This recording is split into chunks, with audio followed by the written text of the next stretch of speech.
Hey there, YouTubers. RedMage24 here. Yeah, we're doing another Ghosts and Goblins video. It's been a long time since I've done my very first ones way back when, but recently I've joined a group on Facebook with some, people for Nintendo fans, older Nintendo fans over 30, myself included. Yep, I'm an old man, I admit it. Um, and I'm doing this kind of unscripted or anything. This is all kind of off the cuff. I've seen in this Facebook group a lot of people have talked about Ghosts and Goblins quite a bit, saying how the game is really hard, they can't get past the first level, etc., etc., so on and so forth. And I thought to myself, okay, I don't want to be one of those assholes who's like, oh, come on, guys, it's not that hard, or get good, or whatever, because anyone who's watched my videos, I can beat this game. And the thing is, I'm going to straight up saying, yes, I believe this game is very challenging. And the only reason I ever got through it is because I persevered and I practiced. So I thought, I want to, thought instead of making a video, to show, to tell everyone why it isn't hard or something like that, I thought I'd just do a little something. This is, like I said, this is going to be completely unscripted, off the cuff here. Um, I'm going to walk everyone through level 1, just kind of offer my insights and everything like that as things go by, and just, provide you with some things to kind of make you stop and think. I want to help people. Like I said, I want to, if I can get even one person to beat, to get further into this game and enjoy this game or beat this game or something like that, then this whole thing will have been worthwhile. So, all right, I just paused the game as I started. We're gonna start it up right now, and I'll show you what I'm talking about here. Okay. Now, the first thing you're gonna notice is you got to pay attention to your surroundings. The zombies make a noise before they come up. Their location and where they come from, what direction they come from, is essentially random. You hear them, what you need to do is basically the game's giving you a warning with that sound. It's like saying, hey, stop. Take a look around, see what's coming at you. You've got a few seconds. Now, right now, I'm fighting, I'm trying to get a different weapon because any Ghosts and Goblins veteran will tell you to get the knife. It's fast, it does the same, all the weapons do the same damage in this game, so the knife is optimally your best weapon. Now we've also got this multiple tiered thing over here with the green, that green snake-like thing shooting stuff at us. So no matter which way you go, you can either go up there and deal with him, or you stay down there and you get shot at. Up to you.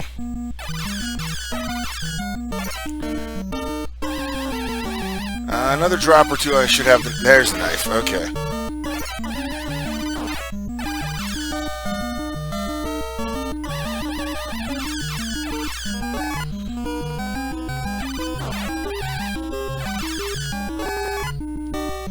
Oh, it's weird.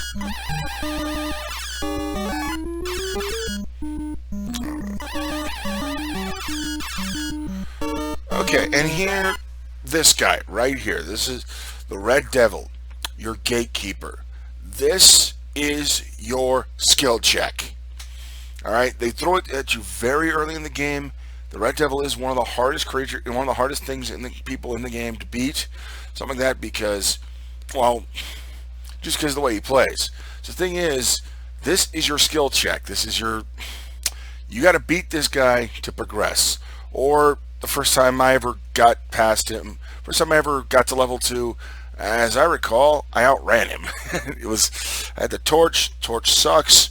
I just tried running. I managed to get far enough away from him before he got me, and so the game gave me kind of a pity, and so I said, okay, you can get into stage 1 too. Okay, he only takes 4 hits to kill, and as anyone who's watched my videos, they know the strategy that I use to beat him.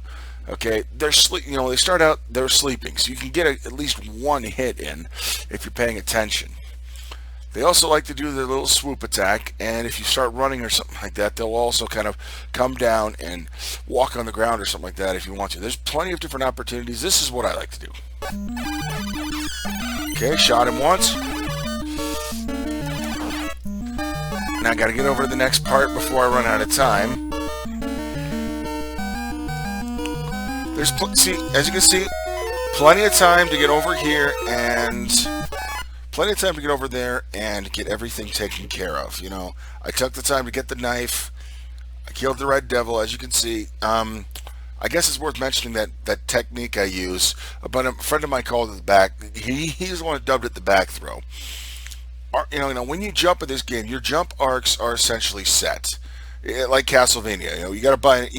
You're committed. You take that jump, you're committed to that jump arc for the next couple of seconds, or for the next 2 seconds, or something like that. However, you can still shoot while you're jumping, and you can turn around and shoot the other direction while you're jumping as well. It's very useful for dealing with creatures like the Red Devil or flying monsters or something like that. It's a technique I advise anyone to practice. It's really, only takes a little bit. It's not that, it's not that difficult to master. Okay, so now we're gonna pick up again here. Now take a look at these guys right here. What is the first thing you kind of notice about them when they're flying in? Well, first of all, that wave-like motion gives you a couple of seconds to really kind of look at them before they get close. They have shields. What does that mean? Attacking them from the front isn't going to do you jack shit. So what do? Avoid them and attack from behind.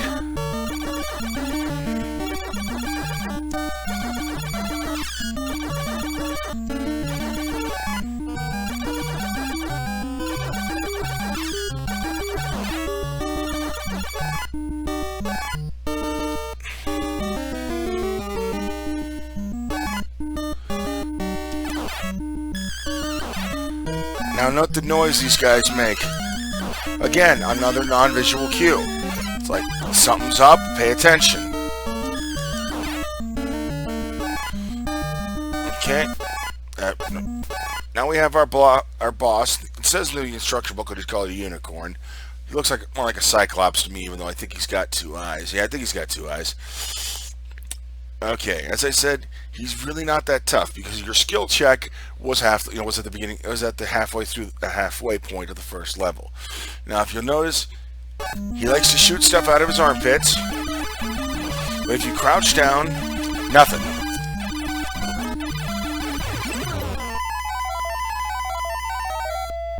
And that's level 1 in a nutshell. You grab the key, you walk inside, you go to level 2. So I just want to impress, just kind of impress upon everybody, what did we learn through all of this? It's like the game has non-visual cues with the fact that a lot of creatures make noise to kind of alert you to their presence. You have a skill check. You have things that you got to deal. You got all sorts of stuff that you have to deal with. But if you take the time, you pay attention to what you're doing. Don't panic.